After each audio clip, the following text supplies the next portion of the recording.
Naisip mo na ba kung ano ang magiging tulad ng tumayo sa gilid ng kawalang hanggan? Upang masaksihan ng isang sandali na napakalalim na ito ay nagpunit ng mismong tela sa pagitan ng ating mundo at ng banal. Ito ay tiyak kung ano ang nangyari sa isang mataas na bundok, sa isang kaganapan na tinatawag nating pagbabagong anyo. Bakit nakipagpulong si Jesus kay Moises at Elias, dalawang figure na pinaghiwalay ng mga siglo, sa maluwalhating rurok na iyon? Hindi ito panaginip, o isang simpleng talinghaga. Ito ay isang tunay, makasaysayang kaganapan na nagbukas ng isang katotohanan na napakalakas nito ay muling tukuyin ang lahat para sa mga nakasaksi nito, at para sa amin ngayon. Malapit na kaming maglakbay sa bundok na iyon upang maunawaan hindi lamang ang nangyari, ngunit kung bakit nananatili itong isa sa mga pinakamahalagang sandali sa lahat ng sagradong kasaysayan. Ang engkwentro sa bundok ng Transfiguration ay isang banal na kilos na napyunit ang belo. Sa sinaunang mundo, ang belo ay isang malakas na simbolo, lalo na ang isa sa templo na naghihiwalay sa banal ng mga banal ang mismong pagkakaroon ng Diyos mula sa ibang bahagi ng mundo.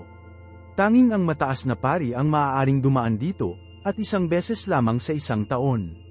Ngunit sa bundok na iyon, sa ilang mahalagang sandali, hinayla ni Jesus ang isang mas malalim na belo, ang isa na naghihiwalay sa temporal mula sa walang hanggan, ang nakikita mula sa hindi nakikita. Hindi ito isang pangitain na naglalaro sa isipan ng mga alagad, ito ay isang pisikal na pagpapakita, isang sandali kung saan ang buo, hindi na buong kaluwalhatian ng anak ng Diyos ay sumabog sa pamamagitan ng kanyang sangkatauhan. Ang ilaw na lumiwanag mula sa kanya ay hindi na ipakita ng ilaw, tulad ng buwan ay sumasalamin sa araw, ito ang pinagmulan, ang mismong ilaw ng paglikha, na nagmula sa loob. Ang kaganapang ito ay hindi lamang isang himala para maobserbahan ng mga alagad, ito ay isang deklarasyon sa kosmos. Ito ay isang senadorias na ang kurso ng sagradong kasaysayan ay umabot sa rurok nito, na ang katotohanan ng langit ay sumalakay sa katotohanan ng lupa sa paraang hindi pa ito dati. Sa gitna ng banal na paghahayag na ito ay ang pagkakaroon ng dalawang napakalaking figure, sina Moises at Elias. Ang kanilang itsura ay hindi nagkataon, walang random na pagtawag ng mga bayani mula sa nakaraan ng Israel. Naroon sila bilang mga opisyal na kinatawan, bilang mga kosmiko na saksi. Kinakatawan ni Moises ang batas, ang Torah, ang mismong pundasyon ng tipan ng Diyos sa kanyang mga tao. Siya ang umakyat kay Sinai, nakipag-usap sa Diyos sa ulap, at ibinaba ang mga utos na maghuhubog sa isang bansa. Si Elias, naman, ay kumakatawan sa mga propeta. Siya ang nagniningas, madamdaming tinig na tumawag sa Israel na bumalik sa tunay na pagsamba, na humarap sa mga tiwaling hari, at na ang ministeryo ay minarkahan ng kapangyarihan ng direktang interbensyon ng Diyos. Sama-sama, isinama nila ang kabuuan ng mga banal na kasulatan ng lumang tipan, ang batas at mga propeta. Ang kanilang presensya kasama si Jesus sa bundok ay isang buhay na patuto, isang banal na pag-endorso. Sinasagisag nito ang katuparan ng lahat ng mga sinaunang tipan at pangako. Inihanda ng batas ang daan, at itinuro ng mga propeta ang daan. Ngayon, nakatayo sa pagitan nila, ay ang paraan mismo. At pagkatapos, tulad ng malakas na paglitaw nila, nagsimula silang umalis. Habang kumukupas sila, si Jesus lamang ang nanatili, at sa sandaling iyon ay ang tinig ng Diyos na Ama ay kumulog mula sa isang ulap, na nagpapahayag, "Ito ang aking minamahal na anak, makinig sa kanya." Ang mensahe ay hindi mapag-aalinlanganan, ang panahon ng batas at ang mga propeta ay umabot sa pagtatapos nito. Ang kanilang layunin ay kumpleto, at ngayon, ang lahat ng awtoridad, lahat ng pansin, ay dapat na idirekta sa anak. Ngunit ang sandaling ito ng kaluwalhatian ay hindi nangyari sa isang instant. Nauna ito sa isang paglalakbay, isang tahimik na pag-akyat sa rurok ng bundok. Inanyayahan lamang ni Jesus ang tatlo sa kanyang mga alagad, Pedro, James, at Juan. Dinala niya sila palayo sa mga pulutong, malayo sa ingay at mga hinihingi ng ministeryo, at nagsimula ng isang mahirap na pag-akyat. Hindi inilarawan ng mga banal na kasulatan ang kanilang pag-uusap sa paglalakad, at may isip ng isa na kakaunti ito. Habang umakyat sila, ang mundo na alam nila ay tila umatras sa ibaba nila. Ang mga tunog ng mga nayon ay kumupas, ang hangin ay lumaki ng mas payat, at ang katahimikan ay naging mas siksik, mas malalim. Ito ay isang katahimikan na hindi walang laman, ngunit puno ng pag-asa. Para bang naglalakad sila sa isang hindi nakikita na hadlang, na tumatawid sa isang sagradong threshold na naghihiwalay sa mundong mula sa banal. Ang bawat hakbang paitaas ay isang hakbang na mas malalim sa isang misteryo na hindi pa nila naiintindihan. Ito ay hindi lamang isang pisikal na paglalakad, ito ay isang espiritual na paglalakbay, isang sinasadyang paghahanda ng puso at isip para sa isang paghahayag na masisira ang kanilang pag-unawa sa taong kanilang sinusunod. Ang pagpili ng tatlong mga alagad na ito sina Peter, James, at John ay isang gawa ng paghahanda, hindi paborito. Habang mahal ni Jesus ang lahat ng kanyang mga alagad, alam niya na ang tatlong ito ay nabuo ng isang panloob na bilog. Bawat isa ay may natatanging kapasidad at isang tiyak na papel na gagampanan sa hinaharap ng simbahan. Nakita niya kay Peter, ang mapusok at madamdamin, isang bato kung saan siya magtatayo. Nakita niya kay James, ang firm at maalalahanin, isang haligi ng lakas na magiging una sa mga apostol na martir para sa kanyang pananampalataya. At nakita niya kay Juan, ang inilarawan bilang pagkakaroon ng isang malambot na puso ngunit isang anak din ng kulog, isang kapasidad para sa malalim na espiritual na pananaw na haantong sa kanya na isulat ang salitang ginawang laman. Hindi sila napili dahil mas mahusay sila, ngunit dahil handa sila para sa isang natatanging pasanin ng saksi. Ang Diyos ay madalas na pumili ng mga tiyak na tao para sa mga tiyak na paghahayag, hindi upang itaas ang mga ito sa iba, ngunit upang magbigay ng kasangkapan sa kanila para sa isang gawain. Nakikita natin ito kasama si Jeremias, na sinabi ng Diyos, bago kita nabuo sa sinapupunan ay kilala kita, bago ka ipinanganak ay hiniwalayin kita. Sa parehong paraan, ang tatlong ito ay itinakda para sa isang paghahayag na hindi nila agad maibabahagi o kahit naganap na ipaliwanag. Ipinagkatiwala sila sa isang sulyap ng kaluwalhatian na kailangang mapanatili ang mga ito sa kadiliman ng krus na darating. Habang ipinagpatuloy nila ang kanilang pag-akyat, nagsimulang magtayo ang isang palpable pressure, kapwa sa kapaligiran sa paligid nila at sa loob ng kanilang sariling mga espiritu. Ito ay isang espiritual na presyon, isang bigat sa hangin na higit pa sa pagbabago sa taas. Maaari lamang isipin ng isang tao ang isang walang salita na bulong sa kanilang mga kaluluwa, isang intuisyon na papalapit sila sa isang bagay na napakalawak. Ang landas ng bundok mismo ay tila makitid, ang mundo ay lumiliit hanggang sa mayroon lamang ang ruta sa harap nila at ang kalangitan sa itaas. Ang hangin ay lumamig, mas matalim, at ang mismong kulay ng kalangitan ay nagsimulang lumipat habang ang araw ay gumuhit, na kumukuha ng mga hues na hindi pa nila nakita. Ito ay hindi lamang paglubog ng araw, ito ay isang tanda, isang langit na indikasyon na malapit na silang masaksihan ang isang kaluwalhatian na hindi sa mundong ito. Ang pag-asa ay isang tahimik na hum, isang pagigting na nangako na masira sa isang symphony ng banal na ilaw. Nasa gilid sila nang makita ang kanilang guro, ang kanilang kaibigan, dahil hindi pa nila siya nakita dati. At ang buong nilikha sa paligid nila ay tila humihinga sa paghinga nito sa pag-asang ang anak ng Diyos ay ipinahayag. At pagkatapos, nangyari ito. Bigla, nang walang babala, ang anyo ni Jesus ay nagsimulang magbago bago ang kanilang mga mata. Hindi ito isang banayad na paglilipat, ngunit isang radikal na pagbabagong anyo. Ang kanyang postura, na minsan ang isang pagod na manlalakbay, ay naging magaan, ethereal. Ang kanyang mukha ay nagsimulang lumiwanag na may kasidhian na lumalagpas sa araw, at ang kanyang mga ordinaryong damit ay naging isang napakatalino, nakasisilaw na puti, maputi kaysa sa anumang proseso sa lupa ay maaaring gawin ito. Ito ang ilaw ng kawalang hanggan na sumabog. Ilang sandali, ang kanyang sangkatauhan ay naging isang transparent na sisidlan para sa kanyang pagka-Diyos. Nakita siya ng mga alagad hindi lamang tulad ng guro mula sa Nazaret, kundi bilang walang hanggang anak ng Diyos, na ipalabas at walang kabuluhan. Ang manipis na kapangyarihan at kabanalan ng paningin ay labis. Instinctively, nahulog sila, pinuprotektahan ang kanilang mga mata, ang kanilang mga puso ay tumitibok ng isang halo ng terorismo at gulat. Lumuhad sila, hindi bilang isang malay tao na gawa ng pagsamba, ngunit bilang isang hindi sinasadyang tugon ng isang mortal na katawan sa pagkakaroon ng unveiled na pagka-Diyos. Naglakad sila kasama niya, kumain kasama niya, at nakinig sa kanyang mga turo, ngunit sa sandaling iyon, tunay na nakita nila siya sa kauna-unahang pagkakataon. Ito ang kaluwalhatian ng Shekinah, ang mismong pagkakaroon ng Diyos, na minsan ay napuno ang templo, na ngayon ay sumasalamin mula sa tao ng kanyang anak. At kung hindi ito sapat upang masira ang kanilang pag-unawa sa katotohanan, dalawang iba pang mga numero ang lumitaw sa kanya. Hindi sila lumakad mula sa likuran ng mga bato o umakyat sa landas pagkatapos nila. Nandoon lang sila, nakatayo sa pakikipag-usap kay Jesus, naligo sa parehong langit na langit. At sa paanungan, sa isang paraan na tumutol sa lohikal na paliwanag, alam ng mga alagad kung sino sila. Ito ay si Moises, ang dakilang mambabatas, na nakilala ang Diyos sa nasusunog na bush at sa taas ng Sinai.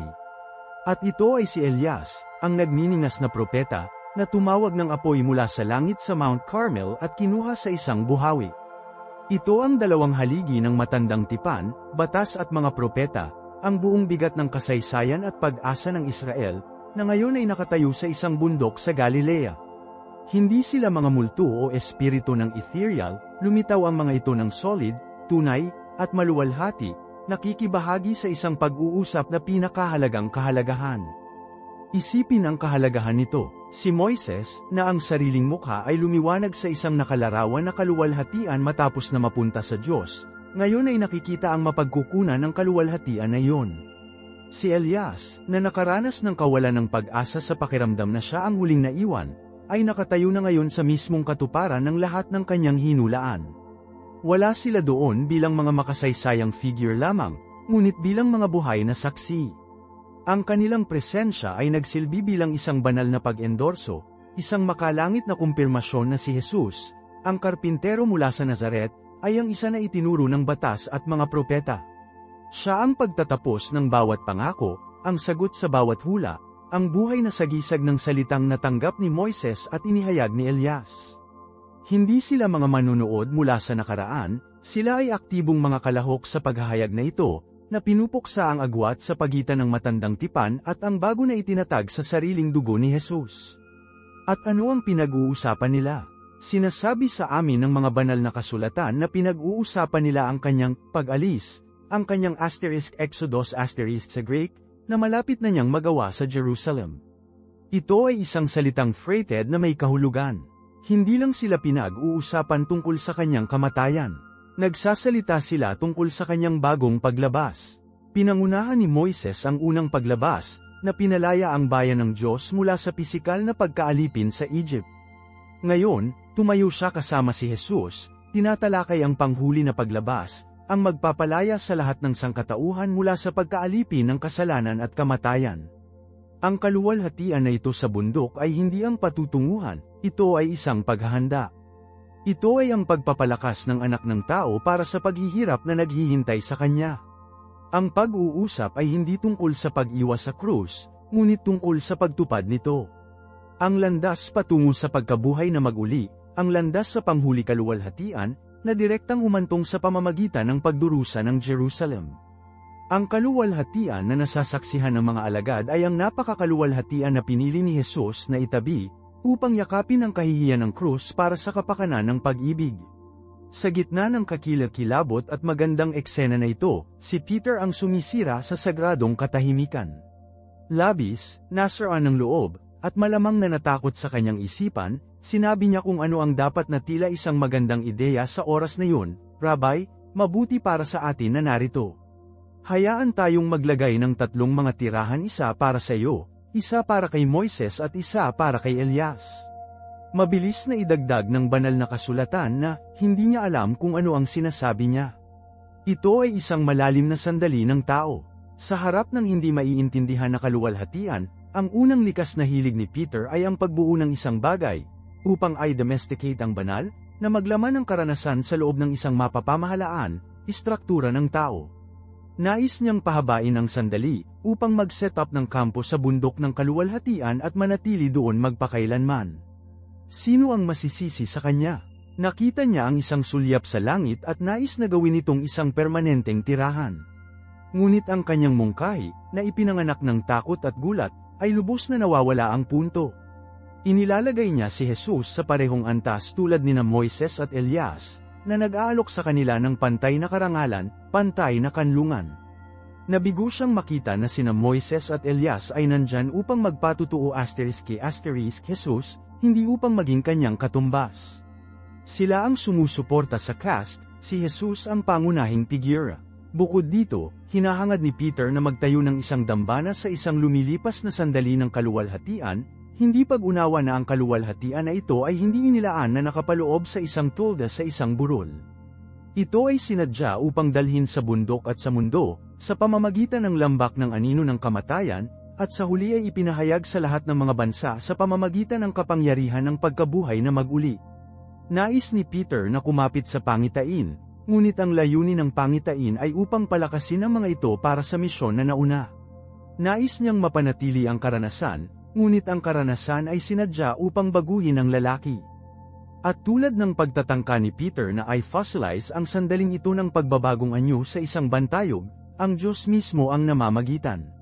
Bago mailagay ang unang bato ng maling akda ni Peter, lumilitaw ang isang ulap at envelopes ang mga ito. Hindi ito ordinaryong ulap ng bundok. Sa wika ng mga banal na kasulatan, ang ulap ay ang napakakarwahe ng Diyos, ang nakikitang tanda ng kanyang hindi nakikita na presensya, ang kaluwalhatian ng Shekinah na minsan ay napuno ang tabernakulo at ang templo. Ito ay parehong isang paghahayag at isang pagtatago. Inihayag nito na ang banal na Diyos ay naroroon, ngunit itinatago nito ang kanyang kapunuan, baka sila ay lubos na natupok.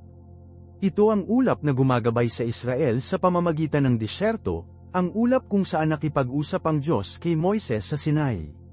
Ang pagdating nito dito ay nagpapahiwatig na ito ay isang sandali ng banal na paghahayag na naaayon sa pagbibigay ng batas. Ito ay isang sandali ng banal na takot.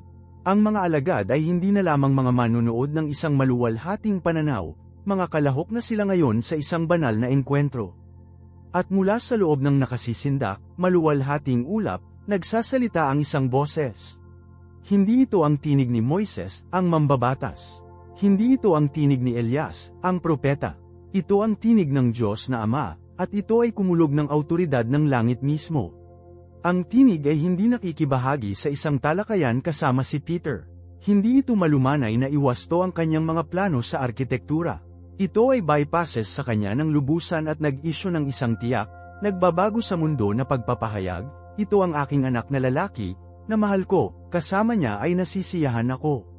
Makinig sa kanya. Hatiin natin yon, dahil ang bawat salita ay puspos ng kahulugan. Una, ito ang aking anak.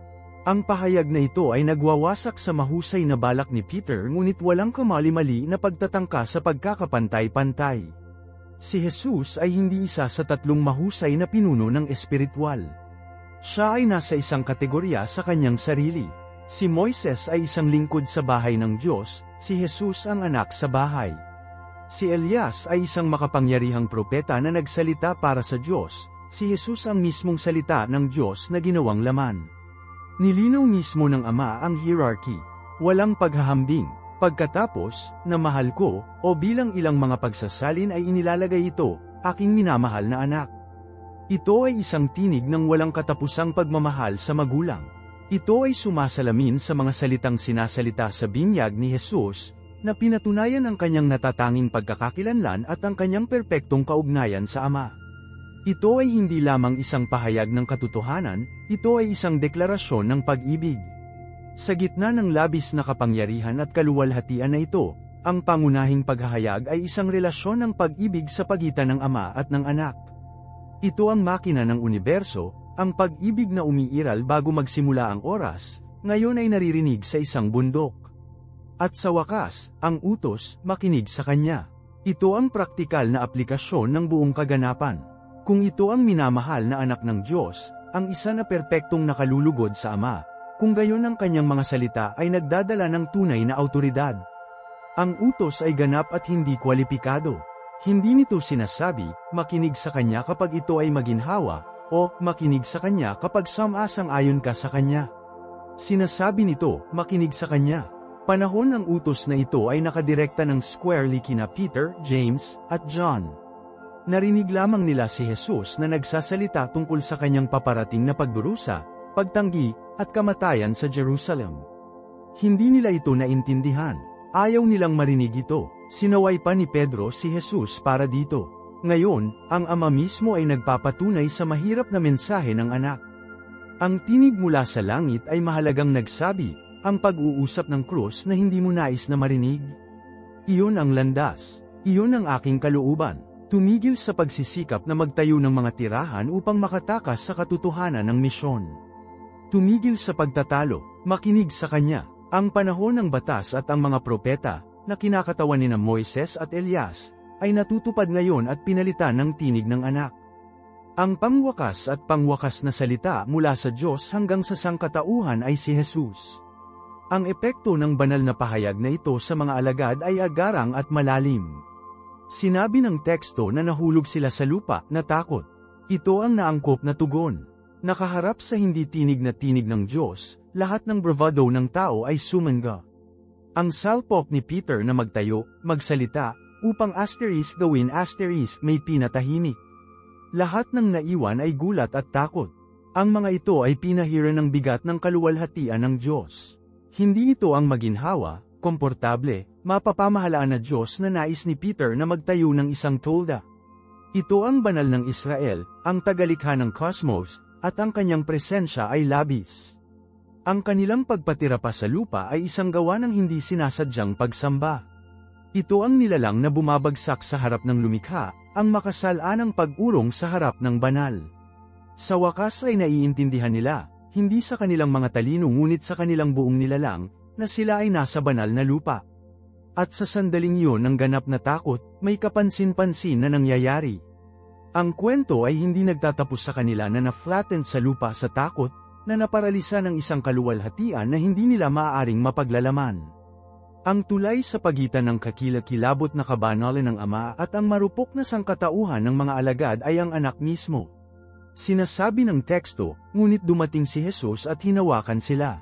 Mag-isip tungkol sa kahalagahan nito. Hindi siya tumawag mula sa malayo. Hindi niya hinihintay ang mga ito na isulat ang kanilang sarili. Sanari niya ang puwang. Siya, ang isa na nagniningning lamang sa hindi na-access na ilaw ng Diyos, ay lumapit sa kanila sa kanilang takot at nakikipag-ugnay sa pisikal. Ito ang ebanghelyo sa miniature. Ito ang loika ng pagkakatawang tao na nilalaro sa isang bundok. Ang Diyos na ang tinig ay nanginginig ang mga pundasyon ng mundo ay ang parehong Diyos na may isang kamay ng tao upang ilagay sa isang natatakot na balikat. Ang touch ground sa kanila. Ito ay isang conduit ng kapayapaan, isang nasasalat na katiyakan na hindi sila maubos. Ito ay ang parehong kamay na kalaunan ay butas ng mga kuko, ang parehong kamay na humipo sa mga ketungin at pinagaling ang bulag.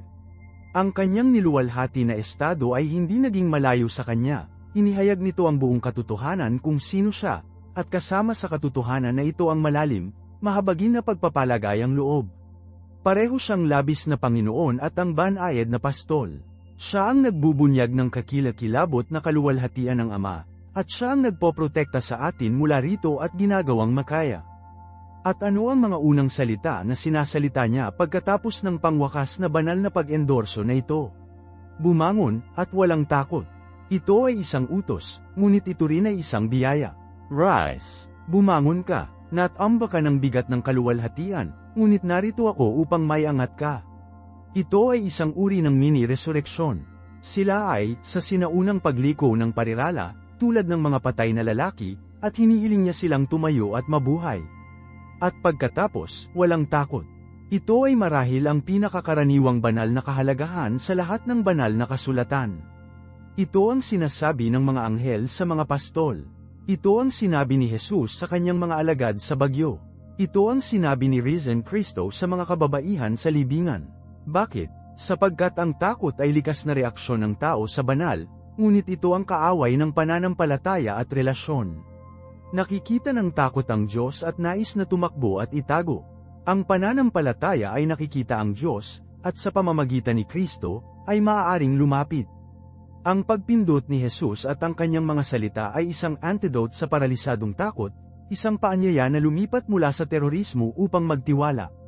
At kapag sa wakas ay maiangat nila ang kanilang mga ulo, na tiniyak ng kanyang pagpindot at ang kanyang tinig, ang eksena ay nagbago muli.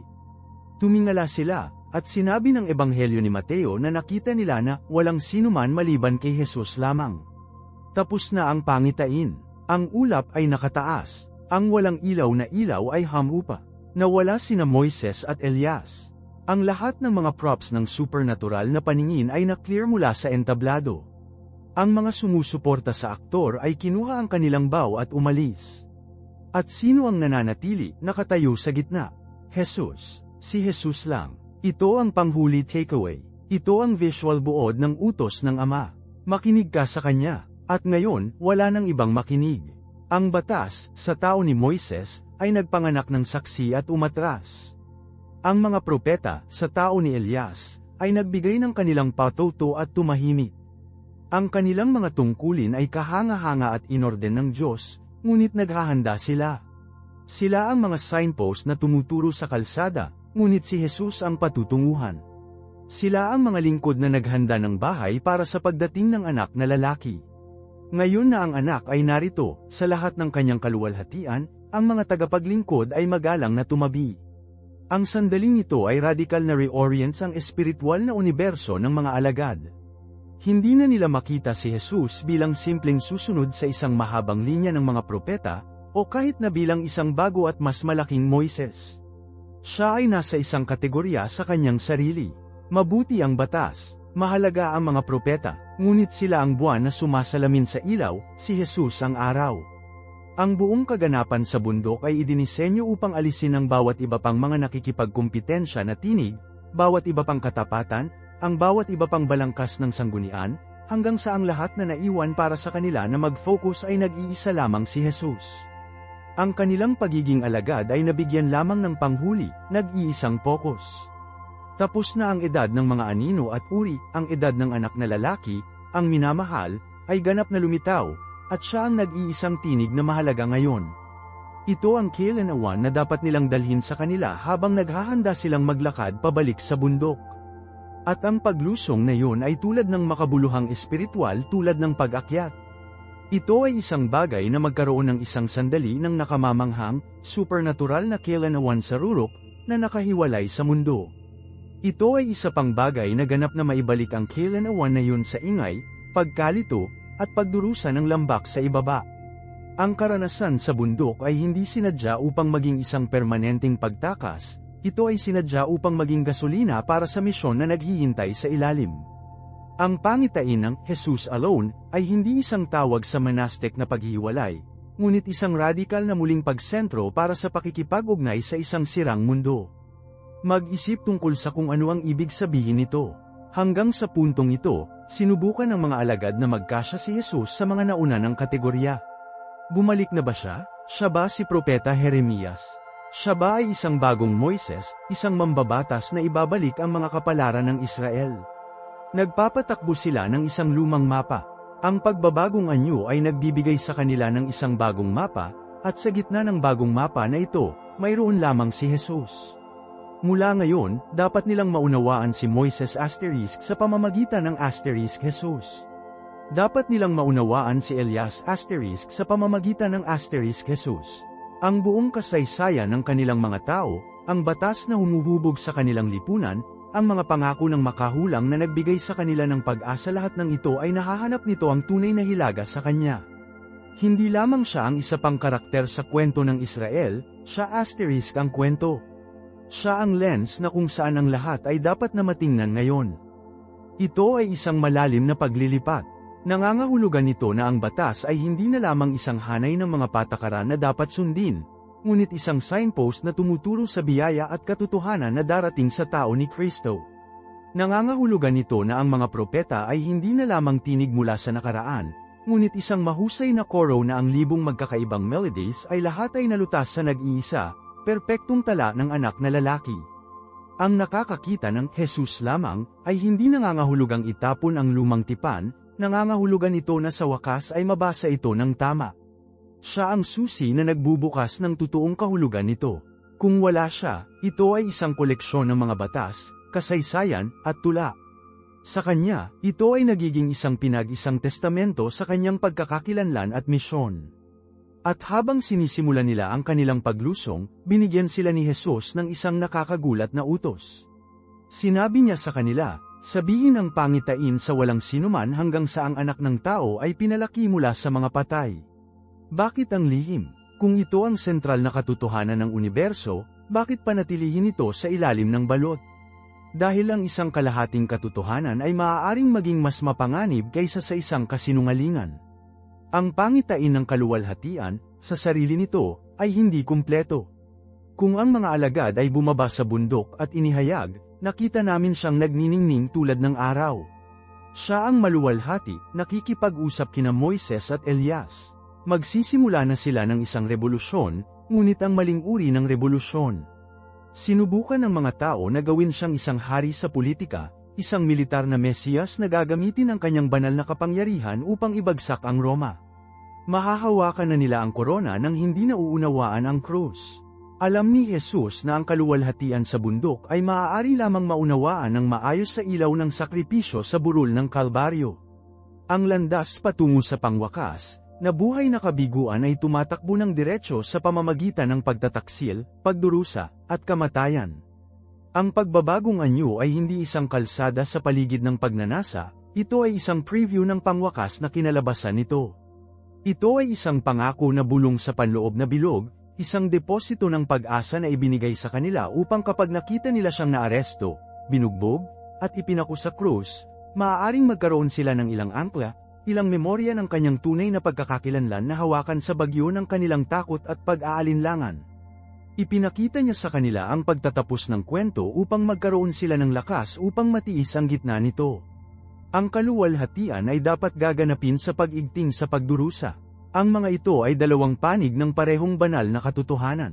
Ang utos na ito upang patahimik ay pinipilit silang makipagbuno sa kabalintunaan na ito sa loob.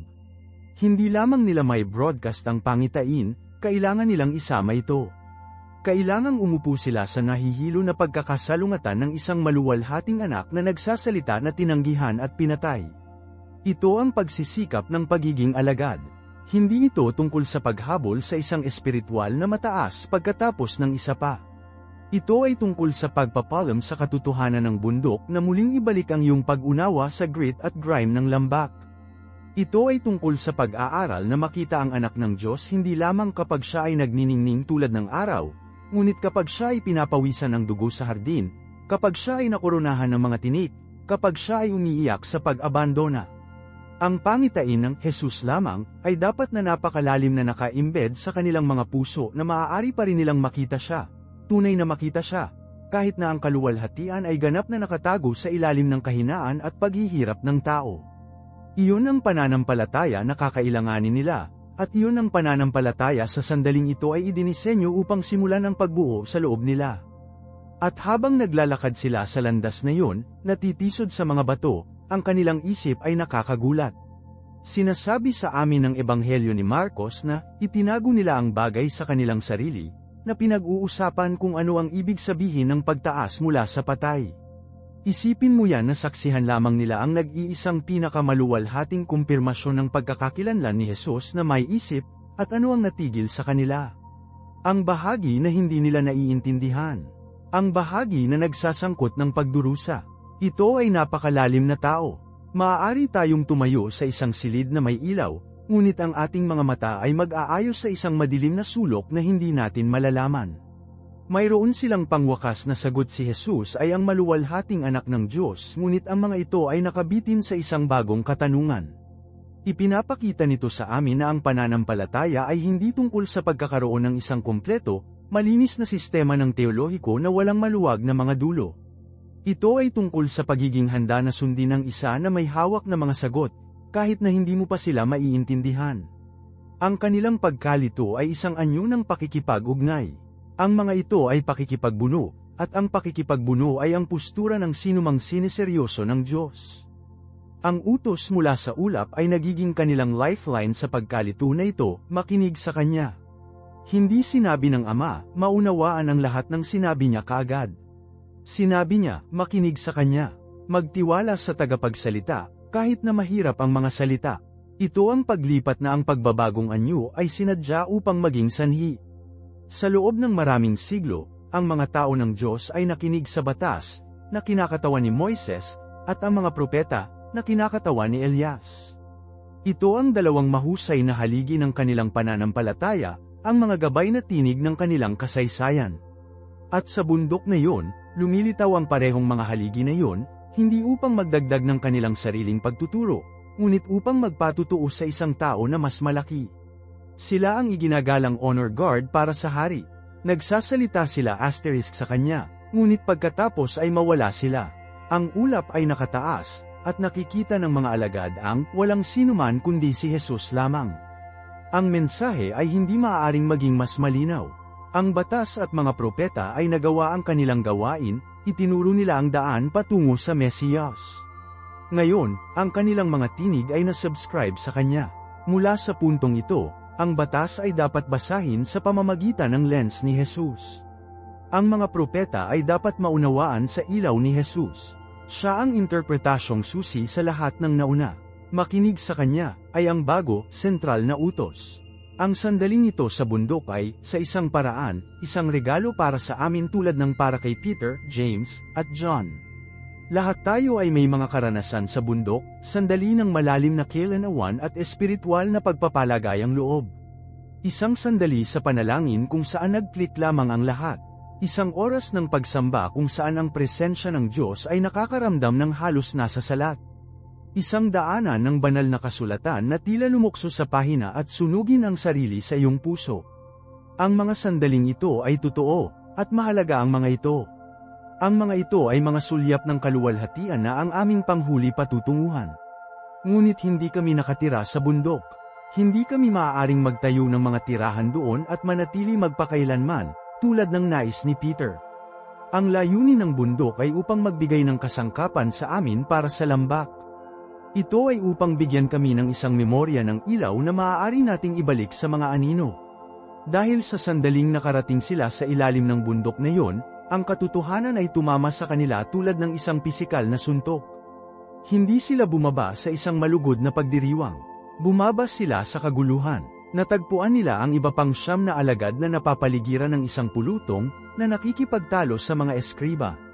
At sa gitna ng galit na eksenang ito ay isang ama sa lubos na kawalan ng pag-asa, na hawak ang kanyang anak na pinahihirapan ng isang demonyo, isang espiritu na nagnanakaw ng kanyang tinig at naglalayong sirain siya. Ang mga alagad na naiwan ay walang kapangyarihan upang makatulong. Mayroon silang awtoridad mula kay Jesus, ngunit sa sandaling ito, ang kanilang pananampalataya ay napakaliit, ang kanilang koneksyon sa mapagkukunan ng kapangyarihan ay masyadong mahina. Nabigo sila. Narito ang grit at grime ng mundo sa pinakapangit na porma nito, isang nagdurusa na bata, isang desperadong magulang, isang pag-alit at pangungutya na karamihan, at ang kawalan ng lakas ng mahusay na balak ngunit nakakabagbag damdamin na pananampalataya.